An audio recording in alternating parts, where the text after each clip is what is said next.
빌립보서 2장 16절부터 보겠습니다.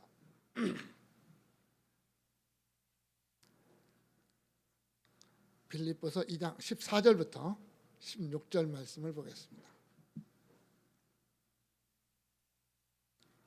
찾으셨으면 같이 한 목소리 읽겠습니다. 모든 일을 원망과 시비가 없이 하라. 이는 너희가 흠이 없고 순전하여 어그러지고 거스르는 세대 가운데서 하나님의 흠 없는 자녀로 세상에서 그들 가운데 빛들로 나타내며 생명의 말씀을 밝혀 나의 다름질이 헛되지 아니하고 수고도 헛되지 아니하므로 그리스도의 날에 내가 자랑할 것이 있게 하려 함이라. 아멘. 예수를 믿었다, 내가 예수를 믿는다 라고 할 때, 내가 예수를 믿고 구원을 얻었다 라고 하는 사람들에게 주어지는 이름이 하나가 있습니다. 그게 뭐냐면 성도라고 하는 이름입니다. 아무에게나 주어지지 않고 쉽게 불려질 수 없는 별명이 이 성도입니다. 우리는 오늘 너무 쉽게 이 성도라는 단어를 표현을 하지만 이 성도라는 이름이 가진 의미는 너무나도 크고 무거운 것입니다. 그 이름을 가진 자, 성도라고 하는 이 별명을 듣는 사람들은 뭔가 특별한 사람들이기 때문입니다. 문자적인 의미는 거룩한 의미입니다. 거룩할 성자에다가 무리 도자를 써서 성도입니다. 거룩하다는 말은 구별되었다는 말인데 원래는 잘라냈다는 말이거든요. 칼로 고기를 자르듯이 잘라내버렸다라는 그런 뜻입니다. 성도는 세상으로부터 잘라냄을 받은 자, 구별된 자입니다. 죄로부터 구별된 자고 죽음으로부터 구별된 자들입니다. 결국 성도라고 하는 이름을 가진 사람들은 세상에 속한 자가 아닙니다. 하느님 나라에, 하늘나라에 속한 자, 우리는 보통 그렇게 말하죠. 비록 우리는 이 세상 속에서 살아갑니다. 내가 아무리 예수를 잘 믿어도 산속에 들어가서 혼자 살 수는 없습니다. 우리는 세상 속에서 세상에 속한 사람들과 함께 어울려서 이 세상에서 살아갑니다. 다만 내가 거기에 속하지 않았을 뿐입니다. 마치 대한민국의 시민권을 가진 사람이 베트남에 여행을 가서 한 달을 지내고 1년을 지낸다 할지라도 나의 소속은 대한민국이지 베트남이 아니거든요. 우리는 그런 존재라는 말입니다. 우리는 하나님 나라에 속한 존재요, 이 땅은 잠시 우리가 왔다가 지나가는 그러한 나그네의 길입니다. 반드시 돌아가야 될 본향이 있는 삶. 그렇기 때문에 이곳이 아무리 좋아도 여기에 정을 붙이지를 않습니다. 우리의 마음을 여기다가 전부 다 쏟아놓지는 않습니다. 관심은 있어요. 이 땅에 우리가 여행 가면 거기에 화려함, 평안함, 아름다움 이런 것 때문에 관심은 있잖아요. 관심은 있는데 거기다 나의 모든 것을 다 내려놓지는 않습니다. 그게 우리의 삶이에요. 자, 우리가 이 세상 속에서 살아가는 성도로서 이 세상에 나의 전부를 내려놓을 거냐 말 거냐 하는 것이 우리와 세상에 속한 사람들과의 차이라는 말입니다. 내가 세상 속에서 똑같이 살아가는 것 같지만 내가 그들과는 뭔가 다른 것이 뭐냐, 그거라는 얘기예요. 저들은 세상 속에 모든 걸 다 쏟아부었고 거기에서 살지만 우리는 쏟아놓지 않고 잠시 지나가는 나그네처럼 그렇게 살아갑니다. 그렇다고 해서 세상을 그냥 무관심할 수도 없습니다. 내가 속하지 않았다고 해서 너희들 마음대로 가, 나는 나대로 갈래, 이렇게 말할 수도 없습니다. 우리 성도들은 성도로서의 삶, 플러스 세상 속에서의 어떤 시민의 삶도 분명히 존재하기 때문입니다. 그런 어떤 이중의 삶 속에서 성도다운 삶이라고 하는 게 이제 의미를 가지는 겁니다. 내가 세상 사람들 속에서 내가 어떻게 살아가느냐에 따라서 과연 내가 성도다운 삶인가 아닌가라는 게 드러나는 거죠. 우리가 지난주에 구원의 완성을 향하여 라고 하는 제목으로 우리는 날마다 전진해가는 삶이라고 하는 것을 보았습니다. 내가 구원을 받고 또 구원을 받는 과정에 있고 주님 앞에서는 그날 완전한 구원을 얻을 때까지 우리는 날마다 성화의 과정을 겪어간다. 수많은 사탄의 도전 속에서 성령의 도우심과 인도하심을 받으면서 우리는 하나님의 백성답게 하나하나 만들어져가는 그런 과정을 겪고 있다라고 했습니다. 때때로는 넘어지기도 하고 때로는 깨어지기도 하고 때로는 내가 원하는 것도 있지만 전혀 생각지도 않고 원하지도 않았던 일들이 벌어짐으로 해서 우리가 어려움을 겪기도 하지만 궁극적으로 그 모든 것들을 합력해서 하나님은 당신의 기쁘신 뜻을 성취하시고 우리를 완전한 구원에 이르도록 우리를 인도하신다라고 하는 말씀을 우리가 생각해 봤습니다.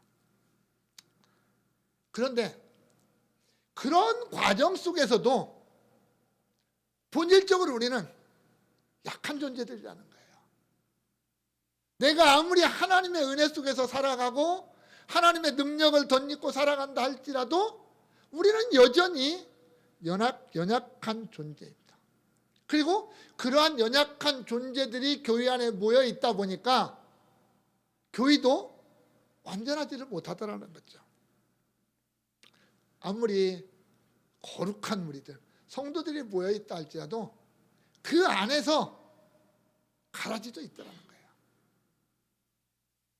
성령 하나님의 인도를 받지 못하는 독버섯처럼 자라는 가라지가 교회의 공동체를 흔들 때가 있다라는 겁니다. 오늘 본문은 이제 거기에 관련된 내용입니다. 당시 빌립보 교회 안에도 문제가 있었던 것 같아요. 아무리 아름다운 교회, 사도 바울이 그렇게 칭찬으로 일색하는 이 빌립보 교회 안에도 문제는 있었다라는 거죠.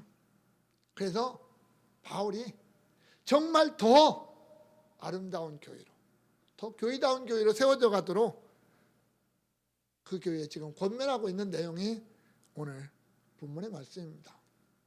또한 앞에서 말한 것처럼 이 순례자의 길을 걸어가는 성도가 성도답게 사는 삶이 뭘까?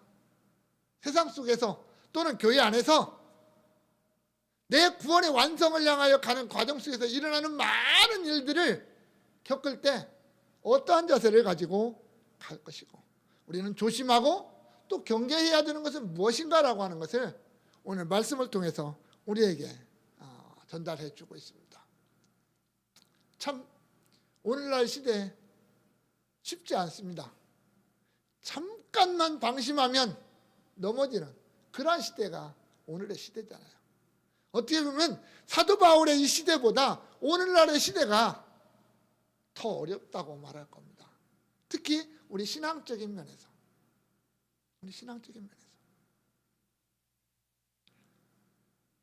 초대교회 시절에 또 대한민국의 초대교회도 마찬가지죠. 그때는 사람들이 너무 힘들어요. 예수를 믿어도 너무 힘들어요. 그러니까 낮에나 밤에나 눈물 머금고 내 주님 오시기만 고대합니다. 할 수밖에 없어요. 빨리 이 어려운 세상, 이 고통의 세상 끝나고 우리 주님 오셨으면 좋겠어요. 그것만 고대할 수밖에 없는 때. 근데 오늘날은 안 그러잖아요. 개똥밭에 굴러도 이생이 좋다고. 천국 가는 거, 천국이 얼마나 좋은지 성경에 아무리 아름답게 표시해놔도 주님 조금만 더 있다 갈게요. 우리 보통 그러잖아요. 여기가 좋으니까, 여기가 살기가 너무 좋으니까 천국 가면 이보다 살기 더 좋으랴 라고 생각하는 사람들이 너무나 많다는 얘기입니다. 그만큼 우리가 정말 믿음 안에서 살아간다는 게 예전에 비해서 너무나도 힘들고 어려운 시대를 우리가 살아갑니다. 그럴 때 우리는 그런 어떤 현실 속에서 내가 어떤 마음을 가지고 오늘 하루를 살고 내가 성도라는 이름을 지키며 살아갈까? 늘 우리는 자신에게 질문을 던져야 되고 또 자신을 말씀 앞에 세워야 되고 말씀이 내게 뭐라고 말하시는지 다시 한번 우리가 귀를 기울이고 내 삶의 방향을 내 삶의 어떤 목표를 다시 한번 조정해 가면서 순간순간을 살아가야 될 거라는 거죠. 오늘 바울은 성도의 모습 가운데 하나의 삶으로 빛이라고 하는 단어를 우리에게 줍니다. 빛. 오늘 빛으로 나타나는 삶입니다. 성도가 살아가는 삶 속에 과연 어떤 삶을 살아야 될까라는 거죠. 14절에 보면 모든 일을 원망과 시비가 없이 하라 이렇게 있어요. 이 원망과 시비가 없는 삶 정말 행복한 삶입니다. 원망과 시비가 없는 삶. 지금 사도 바울이 이 표현을 던질 때, 이 표현을 사용할 때 머릿속에 무엇을 생각하고 있을까 한번 이렇게 생각을 해보시면 됩니다.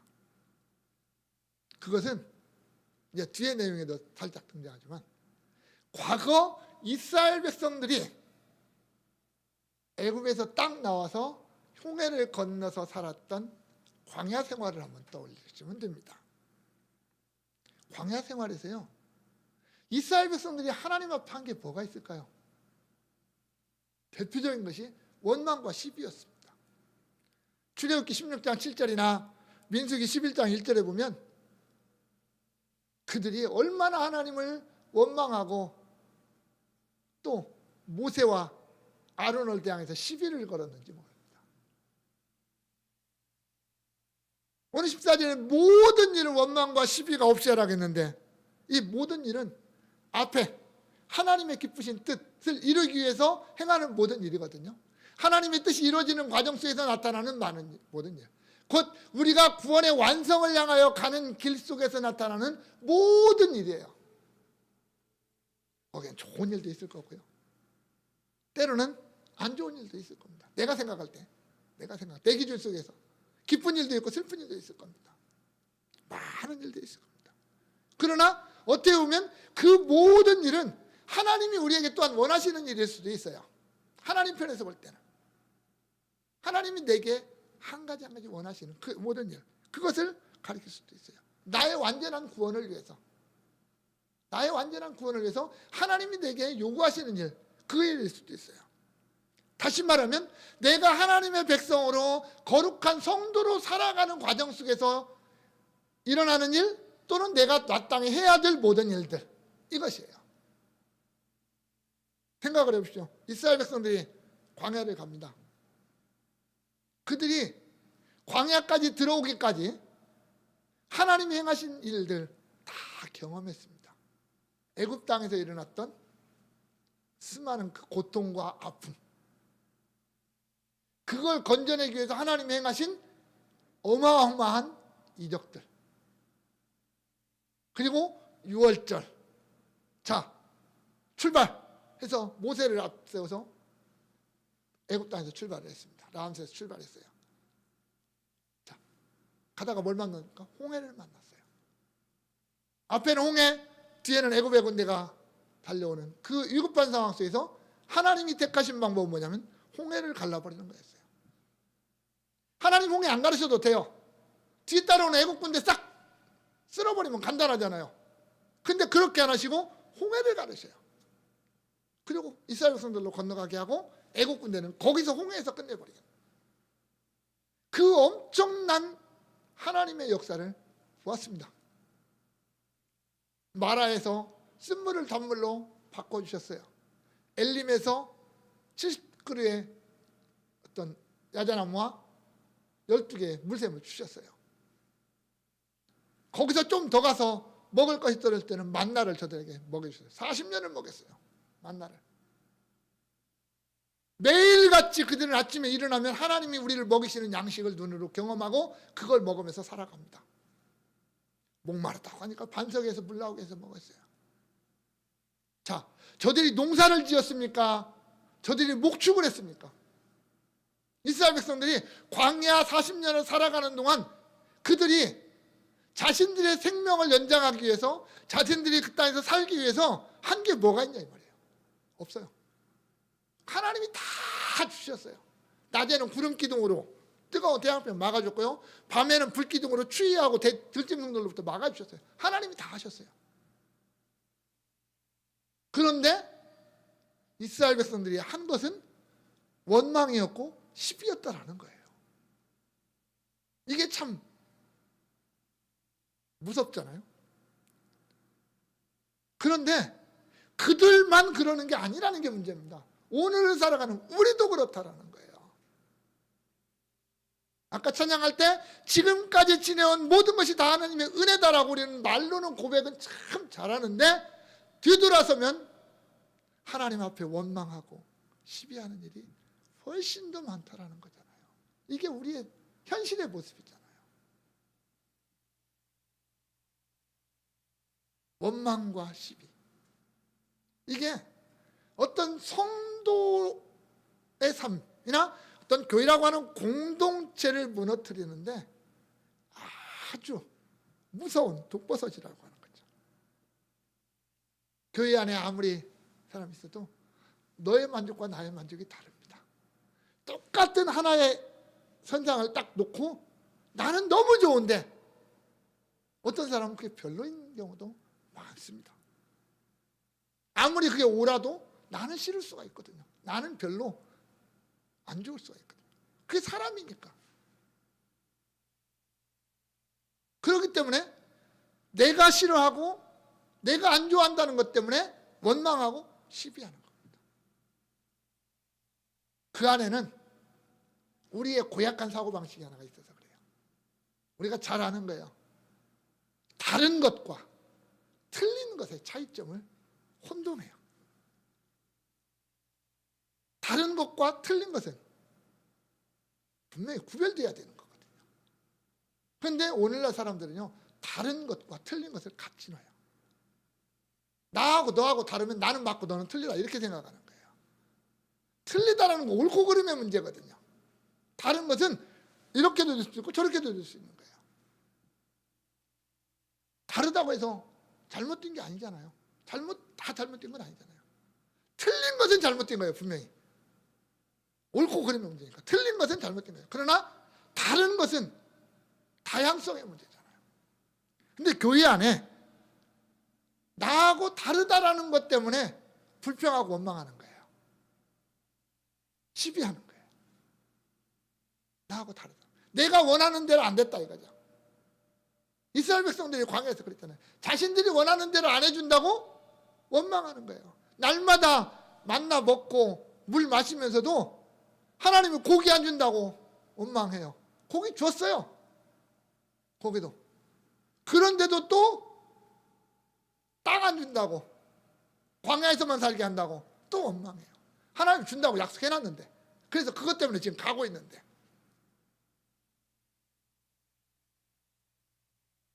상대방의 교회 안에서 원망과 시비를 없애기 위한 것은 한 방법은 존중이라고 하는 겁니다. 상대방을 존중해 주는 거잖아요. 나하고 좀 다르더라도,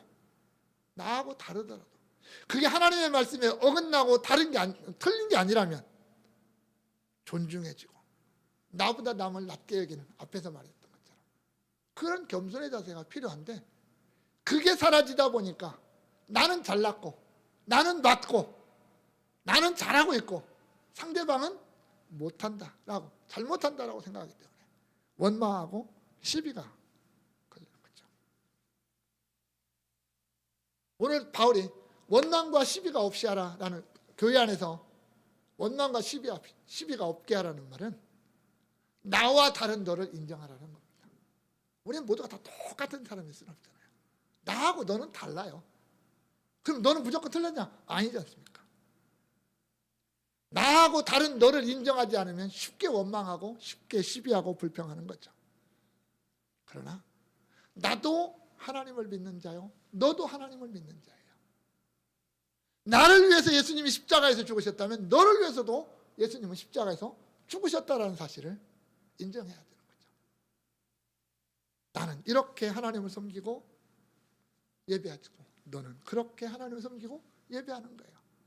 그것을 존중해주고 인정해줄 때 원망이나 시비는 없어지고 화평이 이루어지고 하나님 안에서 하나가 되는, 그리고 그 안에서 기쁨이 넘치는 그러한 교회가 되고 그러한 공동체가 된다는 거죠. 그게 또 하나님이 우리에게 원하시는 아름다운 뜻이라고 말할 수 있는 거죠. 그래서 원망과 시비보다는 감사하고 칭찬하고 격려하고 권면하는 그런 서로를 복돋아주는 그러한 모습이 필요하다라는 거죠. 그래야 교회를 더 교회답게 세우고 성도가 더 성도답게 성숙해져 갈 수 있다라는 겁니다. 두 번째는 성도는 세상의 빛으로 나타나야 된다라고 했습니다. 15절에 이는 너희가 흠이 없고 순전하여 어그러지고 거스르는 세대 가운데서 하나님의 흠없는 자녀로 세상에서 그들 가운데 빛들로 나타내며 이랬었거든요. 우리 성경에 이는이라는 말로 시작을 하거든요. 이는. 한마디로 얘기하면 이런 거예요. 너희가 왜 원망과 시비가 없이 해야 되느냐? 원망과 시비가 없이 성도다운 어떤 삶을 살아가야 될 목적이 뭐냐? 이유가 있습니다. 그것은 우리가 이 세대 속에서 빛으로 나타나야 된다라는 거예요. 사도 바울이 참 이 세대를 멋지게 표현했어요. 어그러지고 패역한 세대, 어그러지고 거스르는 세대, 이렇게 말을 합니다. 이 어그러지고 거스른다는 이것을 쉽게 말하는 거예요. 똑바른 길에서 벗어났다는 말입니다. 정도에서 벗어났다, 곁길로 나갔다라는 말입니다. 모세가 이스라엘 백성들에게 그 광야 끝에서 이렇게 말합니다. 너희는 흠이 있고 삐뚤어진 세대다, 이렇게 말해요. 이스라엘 백성들을 향해서 그렇게 말해요. 자기 앞에 있는 이스라엘 백성, 너희는 흠이 있고 삐뚤어진 세대. 예수님은 뭐라고 말씀하십니까? 악하고 음란한 세대, 믿음이 없고 패역한 세대, 이렇게 말해요. 이게 이 세대예요. 하나님의 백성들이 발을 디디고 살아가는 이 땅의 모습을 성경은 그렇게 표현해요. 뭐 아름답고 뭐 이런 곳, 그렇게 표현하지 않아요. 물론 자연 만물을 가리키는 건 아니죠. 그 위에 살아가는 인간들의 모습을 그렇게 표현하는 거죠. 사람들의 모습을. 사람들이 어그러지고 거스르는 세대요. 흠이 있고 삐뚤어진 세대요. 악하고 음란한 세대요. 믿음이 없고 패역한 세대죠. 이게 오늘날 이 세대를 정의할 수 있는, 성경적으로 정의할 수 있는 그런 방법입니다. 결국 하나님을 거역하는 세대, 하나님의 말씀 위를 걷지 않고 자꾸만 밖으로 벗어나는 세대, 옳은 길이 아니라 그릇된 길로 가는 세대, 좁은 길이 아니라 넓은 길로 가는 세대, 십자가의 길이 아니라 그냥 세상의 길을 가는 그러한 세대. 결국 그 시대의 마지막은 심판이고 멸망이거든요. 넓은 길로 가는 자는, 넓은 문으로 들어가서 넓은 길로 가는 자의 끝은 멸망이라고 주님은 분명히 말씀했잖아요. 그런데 세상은 그 길로 가고 있어요. 성도는 그 길로 안 가는 사람들이잖아요. 좁은 문으로 들어가고 좁은 길로 가고 십자가의 길 가고 죽음의 길을 가는 것 같지만 생명의 길을 가는 사람들, 그게 성도잖아요. 이런 세상 속에서 성도의 길, 그 길이 과연 어떤 의미를 가지느냐, 그게 바로 빛이라고 말하는 겁니다. 예수님도 그랬잖아요. 너희는 세상의 빛이라. 너희는 세상의 빛이라. 그러면서도 그 빛은 너희들 자신의 빛이 아니라 예수님의 빛이다. 예수님의 빛, 참 빛이신 주님의 빛을 세상에 드러내는 자, 그가 성도들이라는 말입니다. 빛이 가지는 역할이 뭘까요? 빛. 성도들 가르쳐 우리를 하여금 주님이 또는 오늘 본문에서 빛으로 나타내라고 했는데 성도가 세상에 빛이 된다라는 의미가 과연 뭘까요? 빛은 어두움과 대조되는 겁니다. 어두움은 죄악의 세상을 말한다. 빛은 어떤 하나님의 세상을 가리키죠. 빛이 오면 어두움은 물러납니다. 성도가 세상에 빛을 나타낸다는 것은 성도가 있는 곳에 어두움이 물러간다는 거죠. 죄악이 물러간다는 거죠. 성도가 세상 사람들의 어떤 그 죄악의 마음을 몰아내는 거죠. 성도가 있는 곳에. 성도의 어떤 성도다운 모습을 통해서 정도에서 벗어난 사람들 돌아오게 만드는 역할도 하죠. 빛은 기준이거든요. 기준. 빛을 향하여 몰려와요. 해바라기처럼 태양을 향하여 돌아가는 거죠. 세상 사람들이 우리를 보면서 성도를 보면서 사람의 모습은 사람은 저렇게 살아가야 되는 거구나라고 인정하면서 그들이 그 빛된 성도를 향하여 나아오는 것. 그게 빛의 역할이라는 거죠. 우리는 세상을 비추는 자들이어야 됩니다. 성도가 있는데도 교회가 있는데도 세상이 어두워져 간다면 그건 분명히 성도의 책임이고 교회의 책임일 겁니다. 성도가 있는 곳이 밝아지고 교회가 있는 곳이 밝아지는 세상. 그래서 선한 영향력을 자꾸 끼치는 우리가 주변의 사람들에게 예수 믿는 사람은 저런 거구나 라고 하면서 선한 영향력을 끼치는 삶. 그게 빛의 삶이에요. 내 믿음을 그렇게 드러내는 거죠. 말로만 내가 예수를 외치는 게 아니라 내 삶이 예수 믿는 사람의 아름다운 모습의 삶을 그들에게 보여줄 때 세상 사람들이 나를 보고 나를 칭찬하면서 결국은 예수를 칭찬하는 그런 자리까지로 나아가게 만드는 역할을 우리가 해야 된다는 거죠. 그래서 우리로 하여금 흠이 없고 순전해야 된다라고 하는 거예요. 하나님의 말씀에 비추어서 흠이 없고 순전한 자들이 되기 위해서 우리는 몸부림을 쳐야 됩니다. 세상 사람들로부터 손가락질 받지 않기 위해서, 세상 사람들에게 욕먹지 않기 위해서, 내가 예수 믿는 사람으로서 욕먹지 않기 위해서 우리는 노력해야 돼. 사실 예수 믿는 사람이 왜 저래? 라고 하면 안 되잖아요. 오늘날 언론에서 많이 듣잖아요. 우리 어떤 목사가 어떤 교회가 어떤 해가지고 매체에서 대서특필하잖아요.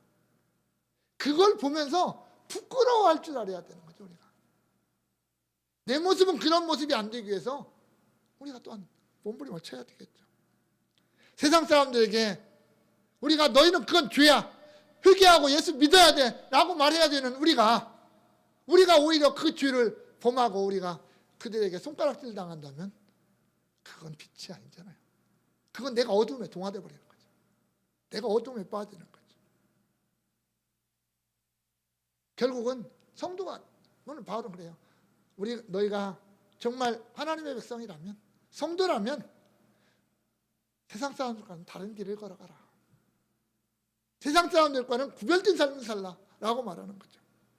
어그러지고 거스르는 세대 속에서 성도가 똑같이 그 길을 걸어간다면 빛의 모습이 드러나지 않잖아요. 똑같이 어두움 속에 파묻혀버리는 거잖아요. 그러나 우리는 거기에서 빛으로 살아가고 우리가 그들에게 정말 하나님의 백성의 모습을 보여줌으로 말미암아 세상이 우리를 본받고 따라오게 만들어야 되는 그러한 삶이 우리에게는 필요하다는 거죠. 그게 빛의 삶 아니겠습니까? 우리는 세상의 빛입니다. 내가 빛이 되고 싶어서 빛이 아니라 주님이 내 안에 있기에, 주님이 내 안에 있기에, 성령이 내 안에서 나를 그렇게 빛으로 밝히시기 때문에 나는 빛이라는 말입니다. 내가 빛을 비추고 싶어서 비춰집니까? 빛은 자연스럽게 드러나는 거예요. 빛은 아무리 감추려고 해도 안 되는 게 빛 아닙니까?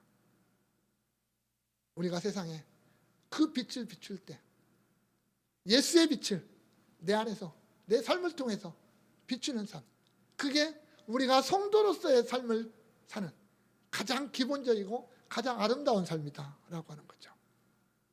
오늘 이 패역한 세대, 이 거스르는 세대, 이 악하고 음란한 세대 속에서 우리가 순전하고 흠이 없는, 세상에 손가락질이 아니라 칭찬을 듣는 그런 성도, 그런 교회의 모습을 우리가 만들어 가야 되지 않느냐라는 겁니다. 16절에서는 생명의 말씀을 밝혀 나의 다름질이 헛되지 아니하고 수고도 헛되지 아니하므로 그리스도의 날에 내가 자랑할 것이 있게 하려 함이라 그랬습니다. 앞에서는 원망과 시비가 없는 삶을 살기 위해서 빛의 어떤 삶을 강조했다면, 여기에서는 복음의 어떤 전파, 이걸 이야기를 합니다. 사실은 생명의 말씀, 예수 그리스도의 복음을 말하잖아요. 예수 그리스도 복음. 빌립보 교회가 사도 바울을 통해서 들었던 그 복음, 그리고 빌립보 교회가 지금까지 붙잡고 왔던 복음, 앞으로 계속 붙잡아야 되고 끊임없이 드러내야 되는, 밝혀야 될 그런 복음, 그게 생명의 말씀입니다. 생명의 말씀을 밝혀라. 밝혀라. 밝힌다는 말의 원어의 뜻은 두 가지를 가지고 있습니다. 하나는 단단하게 붙잡는 겁니다. 단단하게 붙잡는 것. 세상에 어그러지고 거스리는 세대, 자꾸만 곁길로 가고 엉뚱한 쪽으로 가는 이 세대 속에서 우리는 뭐 하나 튼튼하게 흔들리지 아니하는, 곁길로 빗나가지 않느냐는 그것을 붙잡아야 되는데, 그게 뭐냐면 생명의 말씀이라는 거예요. 복음이라는 거예요. 사실 우리가 성경 말씀을 몰라서 못 사는 게 아니잖아요. 알아요. 말씀을 많이 압니다. 그런데 사실 막상 삶의 현장 속에서 나가서 그 말씀대로 살려면 너무나 힘들어요. 세상에서 바라보는 눈, 또 세상의 어떤 기준, 이런 것들과 부딪히기 때문에 거기서 내가 갈등해야 되고 부딪혀야 돼요. 그러나 우리는 붙들어야 돼요. 생명의 말씀을 붙들어야 돼요.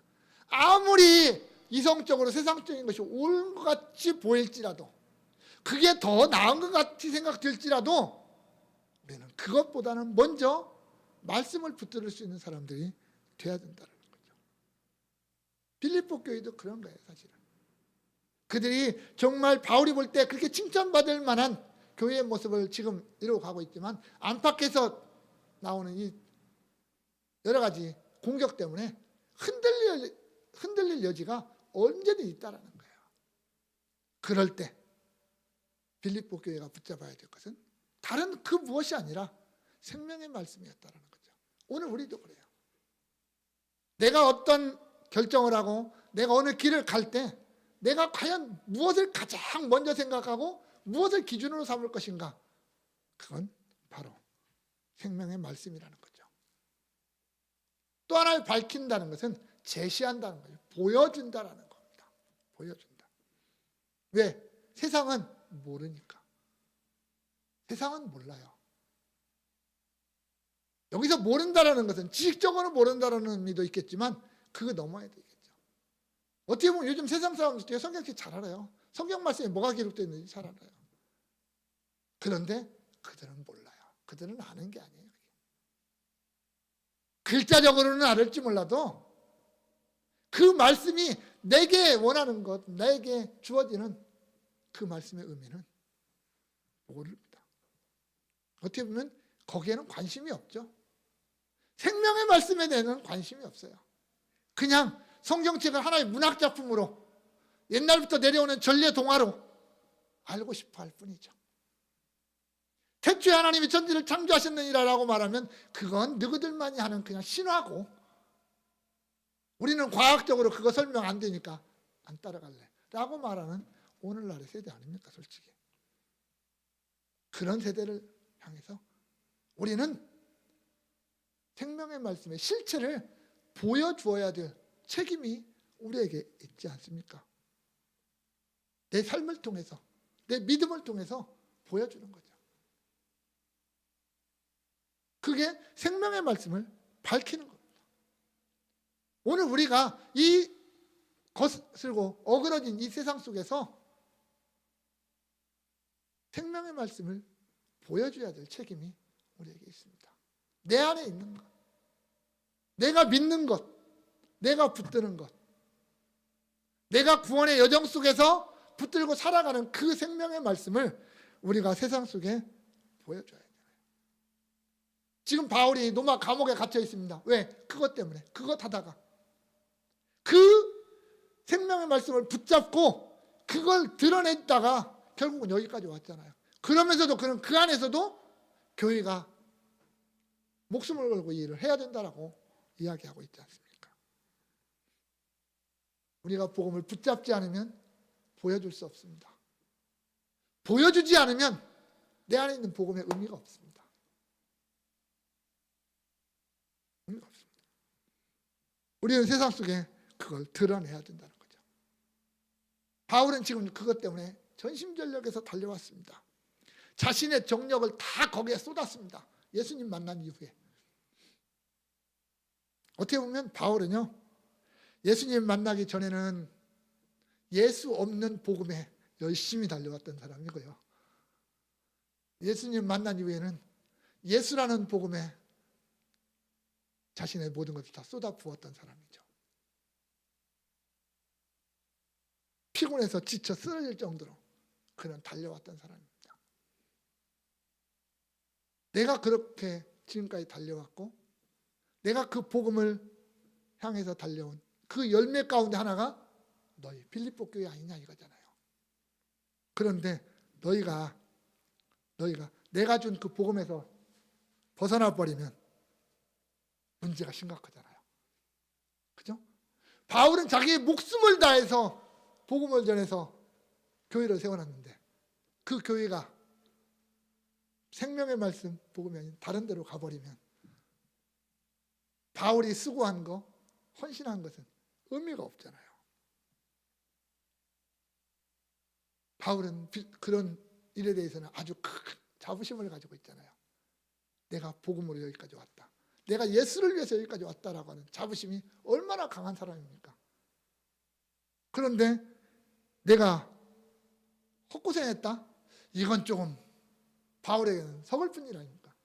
내가 주님 앞에서도 주님 내가 열심히 달려온 거 아시지 않습니까? 그리고 그 열매들 보십시오 라고 자랑스럽게 이야기하고 싶은 욕심이 바울에게 있는 거예요. 물론 바울이 고백을 그렇게 해요. 내가 한 것이 아니라 하나님이 성령이 예수의 영이 나를 이렇게 만들었다. 그래서 나는 그냥 따라왔다. 그렇게 말하지만 인간적으로 주님 앞에 설 때 자랑하고 싶은 거 당연한 거 아니겠습니까? 우리가 신앙생활하면서 모든 것이 다 은혜라고 내가 여기까지 온 것이 은혜고 내가 주님 앞 구원받은 거 은혜고 뭐 다 은혜라고 고백하지만 솔직히 우리가 주님 앞에 설 때 내가 자랑하고 싶잖아요. 나 정말 주님을 위해서 열심히 뭐 이렇게 살았습니다. 자랑하고 싶은 마음 있지 않습니까? 그게 없다면 또한 우리 뭔가 잘못 가는 길일 수도 있잖아요. 우리는 결국 주님 앞에 설 때 자랑할 수 있는 뭔가가 있어야 돼요. 자랑할 수 있는 뭔가가. 아무것도 내가 자랑할 것 없고 물론 내 안에 있는 믿음 하나만 가지고도 우리는 주님 앞에서 칭찬받고 칭찬받겠죠. 사랑받고. 그러나 그 외의 것 뭔가 내가 주님 앞에 내세울 게 있다면 우리는 그게 더 큰 자랑거리가 되지 않겠습니까? 오늘 바울은 우리에게 성도들에게 어떤 복음이라고 하는 생명의 말씀이라고 하는 그 표현 앞에서 너희는 세상에 편지라고 하는 고린도 교회에 보냈던 그 표현이 오늘 우리에게도 적용된다라고 말할 겁니다. 우리는 세상에 복음을 드리는 편지들입니다. 우리 신앙의 선배들을 통해서 또한 우리의 신앙의 지도자들을 통해서 그것을 받았습니다. 내용을 받았어요. 그리고 이제는 우리가 그걸 세상에 전달해야 될 어떤 책임이 우리에게 있죠. 그 말씀이, 그 생명의 말씀이 오염되지 않도록, 변하지 않도록 굳게 붙잡아야 될 책임이 있고, 또한 그것을 그대로 우리가 받은 그대로 세상에 보여줘야 될, 드러내줘야 될 책임이 우리에게 또한 있겠죠. 그래서 세상 사람들이 그 복음을 향하여 나오게 하고, 또한 내가 그것이 자랑거리가 되는, 우리 신앙의 선배들 앞에서 부끄럽지 않은 그런 우리가 되어야 되지 않겠습니까? 또한 나에게 복음을 전달해주고 복음을 가르쳐주고 복음으로 지도한 우리의 신앙의 지도자들 앞에서도 또한 부끄러움이 없어야 하잖아요. 그 지도자들조차도 또한 하나님 앞에 부끄러움이 없어야 하잖아요. 목사가 성도들한테 일평생 30년을 설교했는데 주님 앞에 가서 자랑할 게 없으면 그것도 참 어떻게 보면 그럴 것 같아요.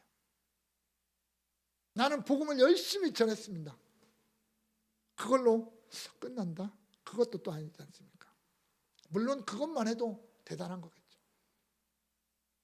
성도들이 하나하나 변화되는 모습들, 또 그들을 통해서 하나님의 나라가 조금씩 확장되어 가는 모습들, 그런 것들이 정말 우리가 하나님 앞에 내놓을 수 있는 자랑거리 아니겠습니까? 사랑하는 광성의 성도 여러분, 우리는 분명 세상과는 다른 존재들입니다. 내가 세상 속에서 살아가지만 우리는 세상 사람들이 가지지 못하는 귀한 이름, 성도라고 하는 이름을 가진 자들입니다. 그러면 성도의 길을 걸어가야죠. 성도의 삶을 살아야죠.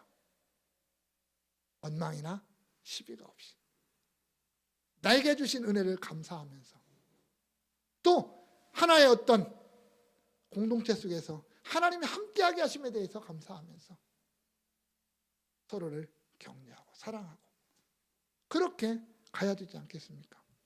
그것이 빛의 삶이고, 그것이 생명의 말씀인 복음을 드러내는 삶이 되고, 그런 말미암아 하나님의 아름다운 역사들을 이루어가고 또 열매들이 맺히게 되는 거 아니겠습니까? 원하기는 정말 우리 모두가 내 신앙의 발걸음 속에서 원망이나 시비보다는 감사로, 찬양으로, 기쁨으로 가고, 내가 세상 속에서 빛으로 드러나고 복음을 드러내므로 말미암아 정말 하나님의 뜻 앞에서 우리를 향하신 하나님의 그 뜻을 이루어가는 아름다운 성도들이 될 수 있기를 주님의 이름으로 축원합니다. 기도합니다. 마음이 상한 자를 고치시는 주님, 하늘의 아버지 날 주관하소서. 주의 길로 인도하사 자유케 하소서. 새 일을 행하사 부흥케 하소서. 의에 줄이고 목이 마르니 성령의 길을 부으소서. 의에 줄이고 목이 마르니 내 잔을 채워 주소서. 성령으로 채우사, 성령으로 채우사 주 보게 하소서. 주의 임재 속에 은혜 알게 하소서. 주 뜻대로 살아가리 세상 끝날까지. 나를 빚으시고 새날 열어주소서. 의에 줄이고 목이 마르니 성령의 기름 부으소서. 의에 줄이고 목이 마르니 내 잔을 채워 주소서.